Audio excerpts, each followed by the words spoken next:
And what would circumstances when you would defy a court order? Well, I think that number one, nobody's been through more courts than I have.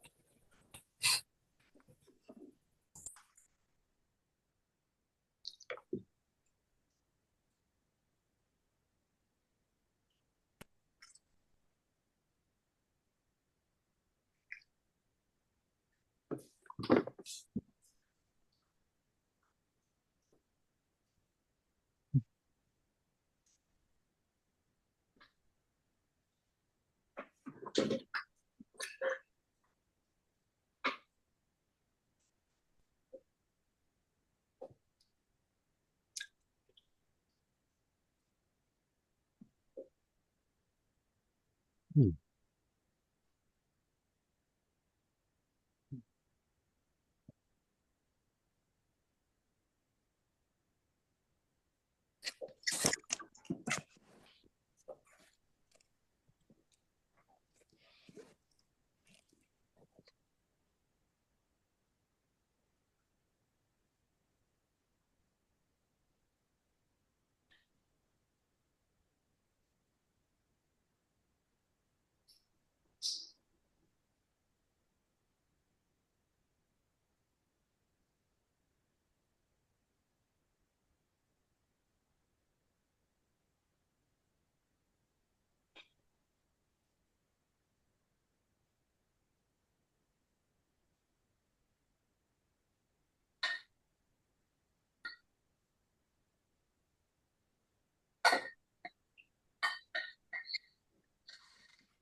Say you have can you hear me?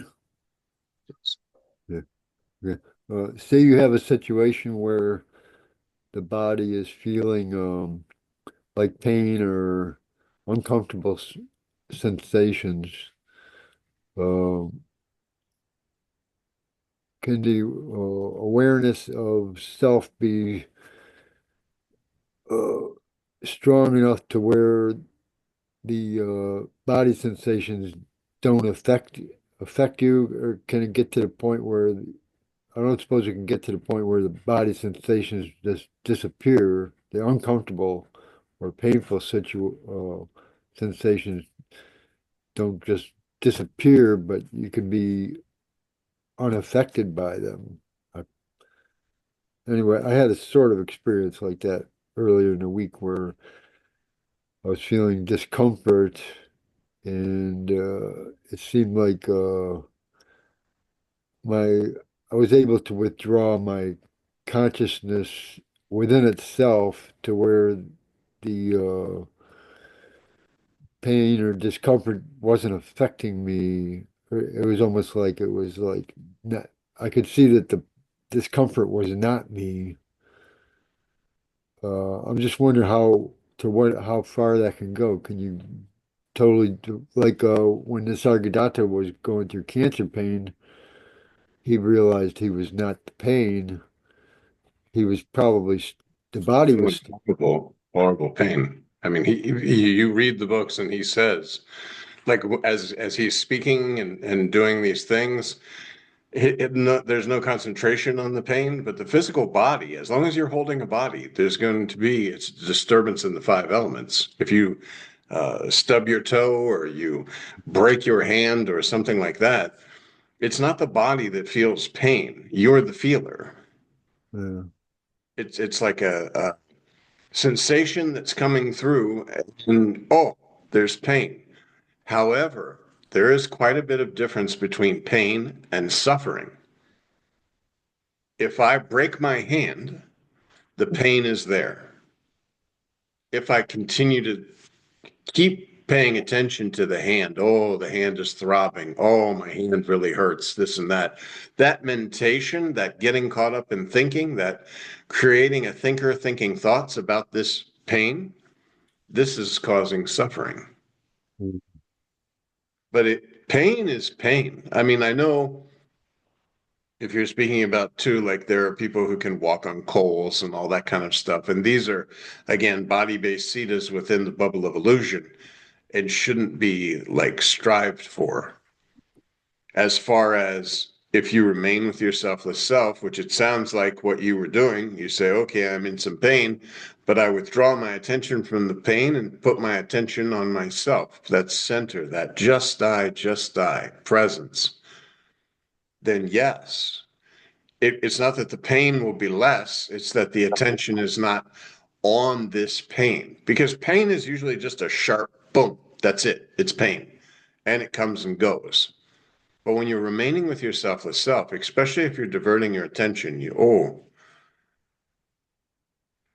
just here. The same as you would do stuck in traffic, or if you had to complete some task that quote unquote was not pleasant, you can remain with your selfless self. Therefore, you're not creating that mentation cycle that I am thinking, I am suffering, I am in pain. hmm. It actually seemed like it reduced the pain to some degree. Because your awareness was on the pain. Mm. Again, you place your attention more inwardly towards your selfless self and less on the body based what's going on in the body.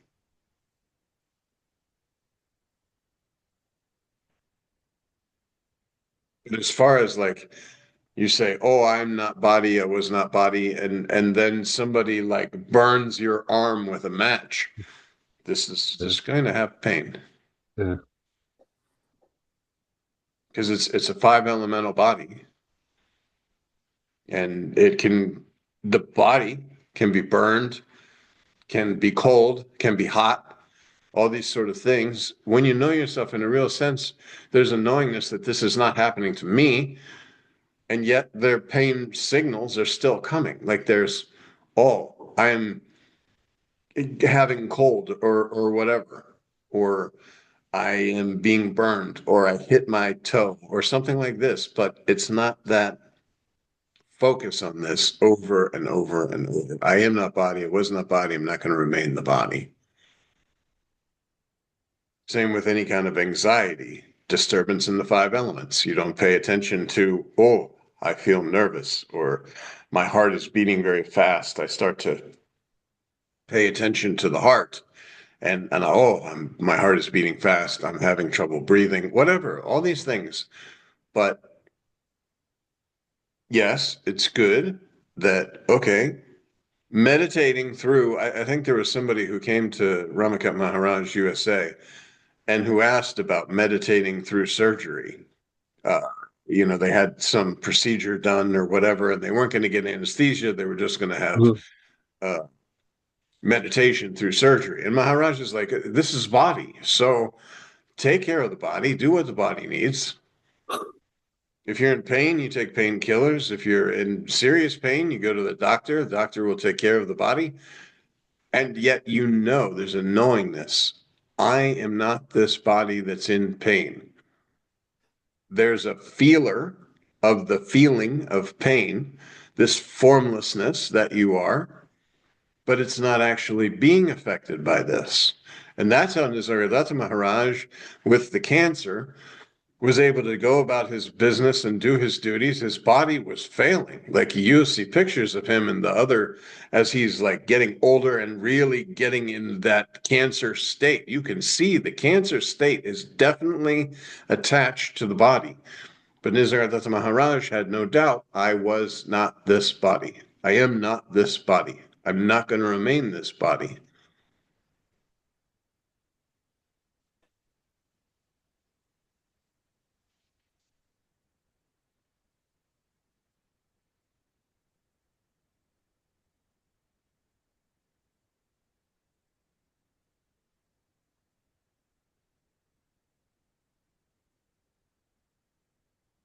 So sometimes pain is letting you know there's a disturbance in the five elements.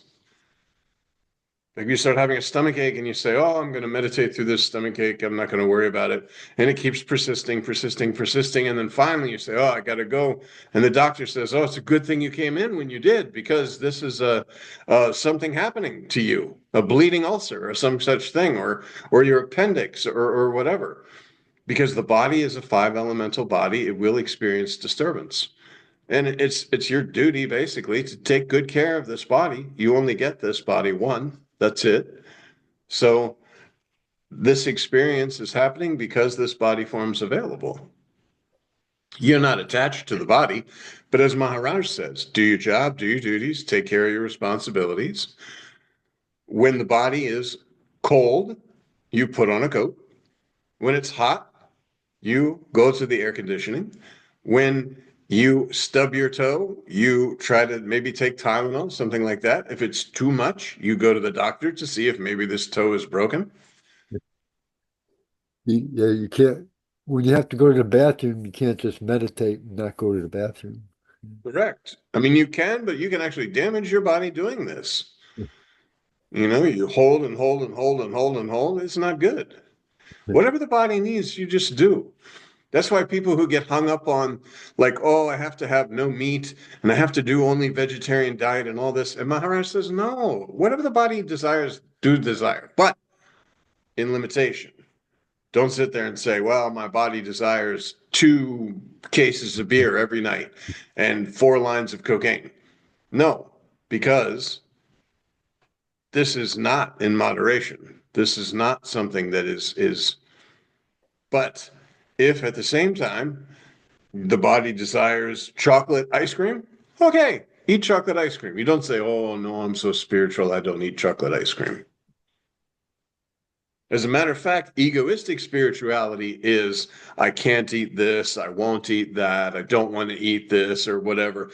If you know yourself and it's a long dream, just like when you go to sleep at night, everything you're eating and doing in the dream is not true. And it's okay. Oh, you say, oh, but I have compassion for these cows. I don't want to eat this meat. Okay, that's fine too. Don't make a big effort about it. Don't bring it in egoistically and say, I am not a meat eater, because then you're just creating an I. And the I that you are is the cow, is you, is the grass that the cow eats. It's everything. So there's no distinction. There's no like, this is this and this is this. But again, in moderation, because the body can only tolerate so much of everything. We know this. You see people who, if they have tons and tons and tons of money, they're able to abuse their bodies like crazy because of the fact that they have tons of money. But yet, it's still a body. It's hey, you might not have to work for months at a time, so you can just go on mad binge parties, but your body cannot handle it because the body is a food body, 5 elemental body that can have a disturbance, that can have all sorts of things go out of whack. If you really look at the body, you'd be amazed how in the world everything runs the way it's supposed to. Right. There's so many little separate systems with this body that run in totally different Constantly, like breathing. Again, if you sit there and you have to pay attention to breathing, it's going to be a problem. You say, oh, how? Like if you had to actually physically say, okay, breathe in, breathe out. When you're sleeping, what is happening? And that's why you know yourself in a real sense. You are the power that powers all the systems in the body. You are that, and the body occurs within you. So it's actually you that matter. And I mean, the body matters in the sense that it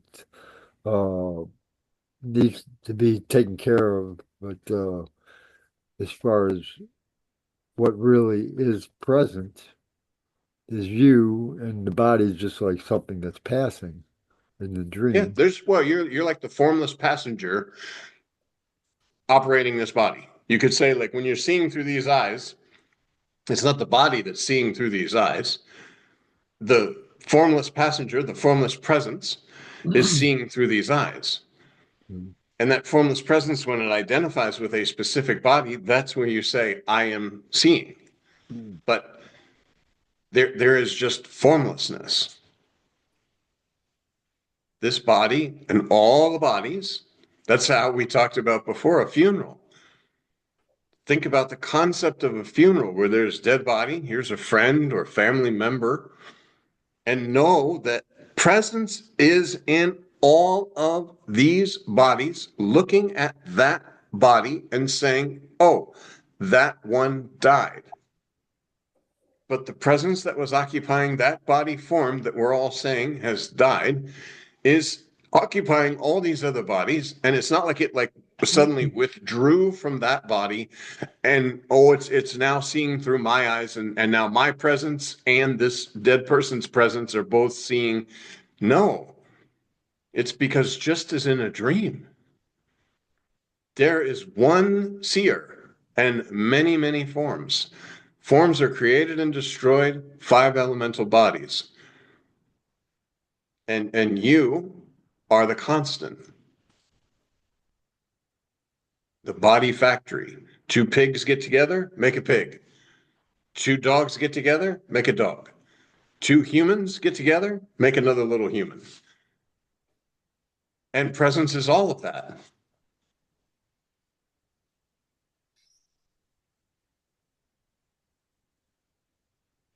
I imagine you recognize this all the time, whereas for me, sometimes I recognize it, and sometimes it feels like the I am is is everything. That everything is the I am. But then I get distracted, and I'm not aware of that all anymore. But Once you're aware of it, even once, you know that's the truth. yeah, yeah, it feels so true when you're feeling it's like And, like and it doesn't need to be. This is where Maharaj says, once you know you're Keith, you don't have to keep saying, I am Keith, I am Keith, I am a man, I am a man. It's the same with the sense of presence that, oh, beingness. All of this is appearing on that spontaneous presence. And as you said, you look around and there are times where you absolutely know, like in a crowded cafe, you could be sitting there and just kind of look around and know that everything and everyone that's inside this cafe, all the people, all the everything, is the same as if it's in your dream that you're dreaming at night. There is no difference. The only time a difference comes in is when you sit there and say, oh, this is a good experience that I'm having. Observing that all of these are the same as if I was dreaming this dream. If the seer in the dream was looking in at this cafe, when I wake up on the other side, I know that is so amazing. Like all those people, all the hustle and bustle, the people making the coffee and the people chatting and talking and coming and going through the doors, all that was myself. yeah. But when you know yourself in a real sense, it is the same. All of this is occurring within myself. This body form is available so I can kind of peek inside myself and see this form appearing, playing for a time, and then not being. Again, same as dream. You wake up, oh, I had a dream that there was a busy cafe.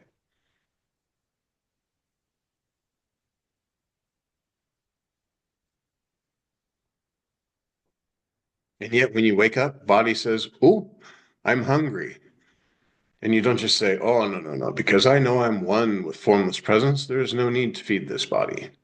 But there is, just as there's a need to water the plant.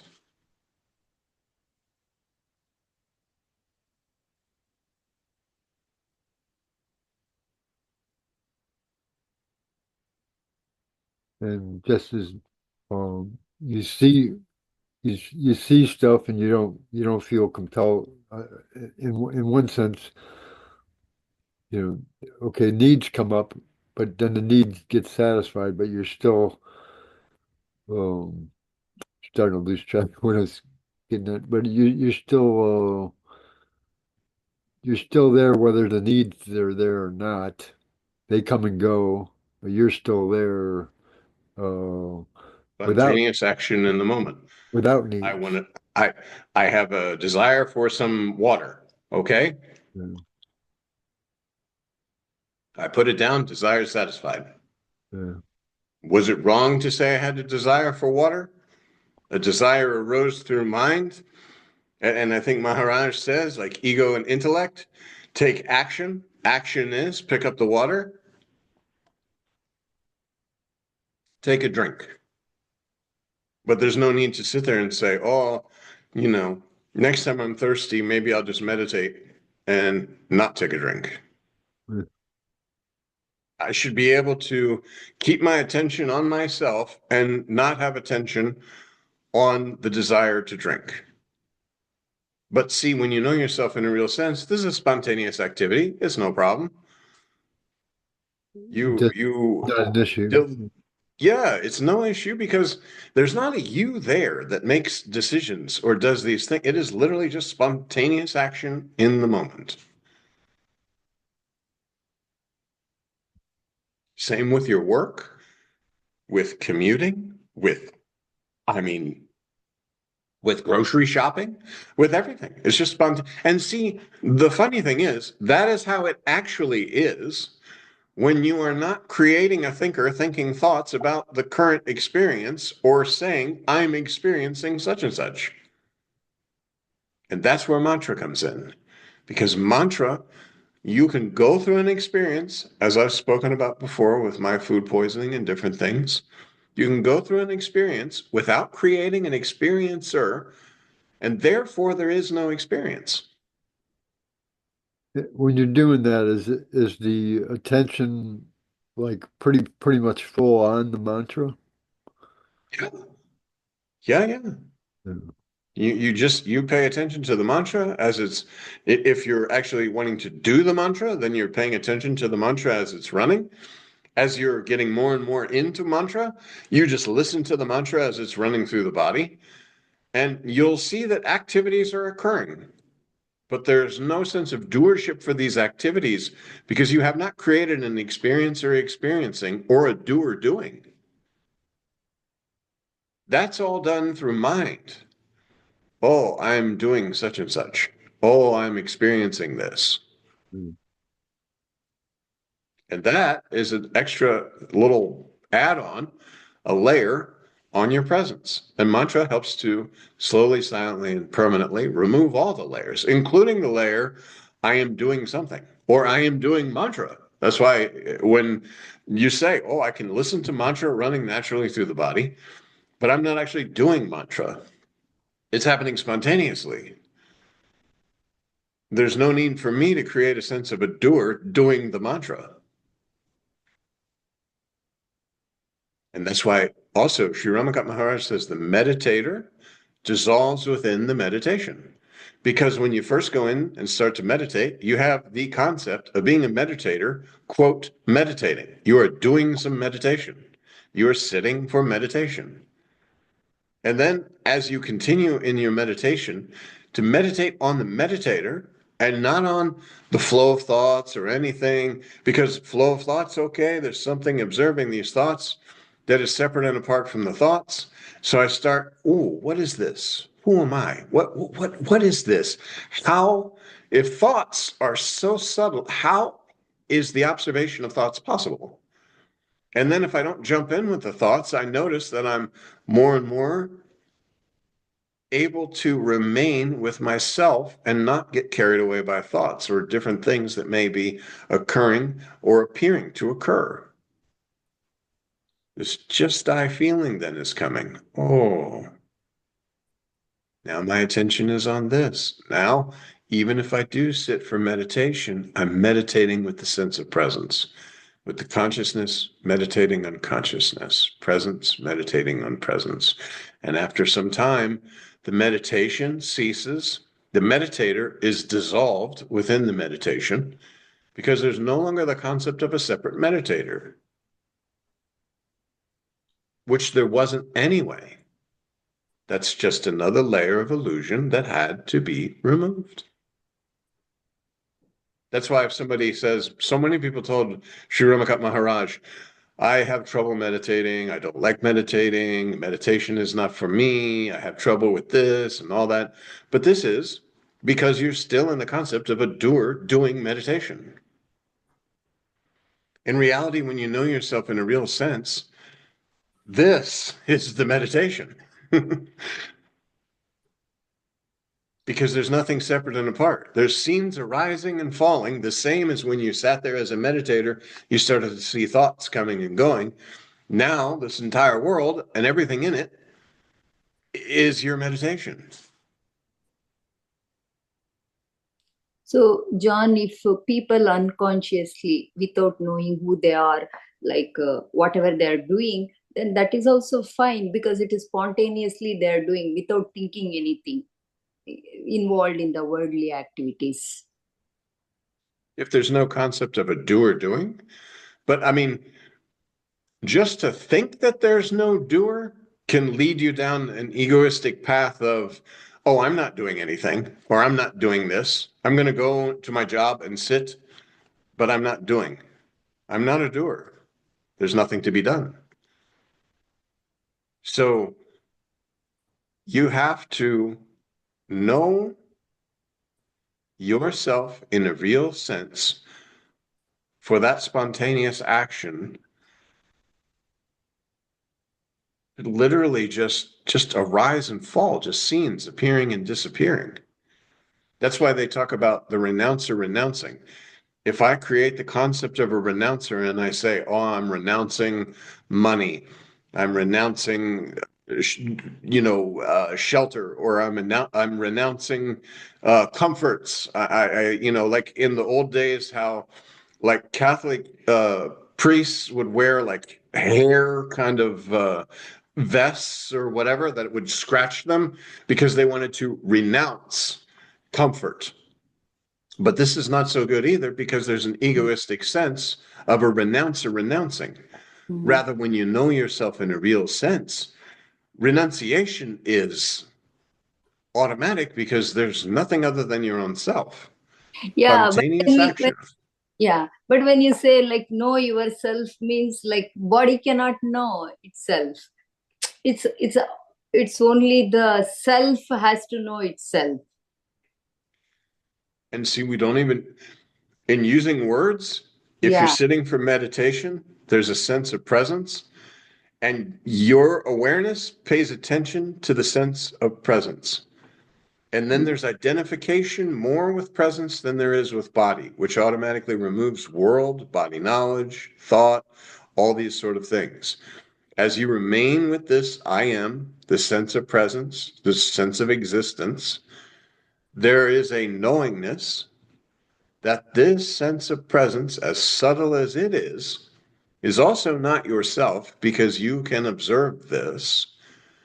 And then you know, oh, from this position, the first knowingness was I exist, I am, sense of presence. But whether this presence is here or not, I am. Presence came along with the body form and the knowingness, creating the concept of duality. I exist. But the one to whom this sense of existence has appeared was there. Otherwise, this sense of existence had nothing to appear to. There would be no one to know I exist if you did not exist prior to the feeling or the knowledge I exist.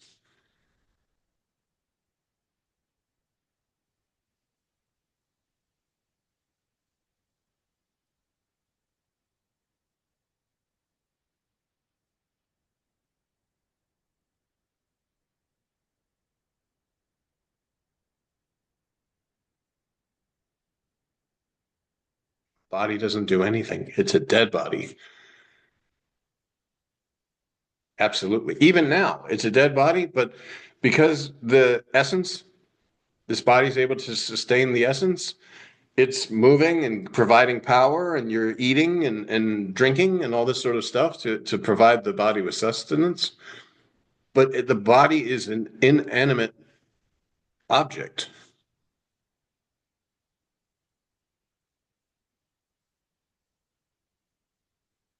You are the formless kind of management of this body, but it's not of this body. Just like a car, you can get in and out of any car you like, and presence is able, through all these different body forms, to have all these different vehicles to create the concept of duality and experiencer experiencing experiences. And when you know yourself in a real sense, you know that's the same as a dream. In a dream, all those characters were experiencing experiences, including the character that you identified with to be able to observe the dream. I'm experiencing this dream. I don't know it's a dream until I wake up on the other side, and then I know, oh, there was no experiencer experiencing, there was no doership, no right or wrong, no good or bad, no time, nothing. Because it was all within the bubble of illusion called a dream. And when you know yourself in a real sense, the waking dream, so to speak, is known that there is only one consciousness, one presence in which everything is appearing, and its identification with a body form. I am sleeping. This is a sleeping dream. I am awake. This is a waking dream. But all is the same.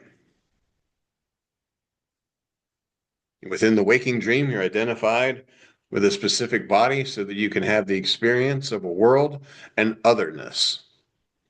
When you sleep at night, you have a body and you're experiencing in a world having the experience of duality and otherness.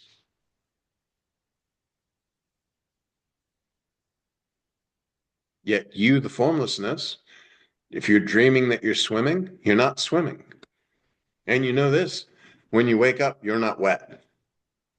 The body that you are identified with or are using as a telescope to see inside the experience of both the dream and the waking is not wet. But in the dream, it was wet. You were swimming. Then you woke up, but you're not wet. And you, the you that you are, no matter what the experience is that the body or bodies or world is going through, you do not get wet.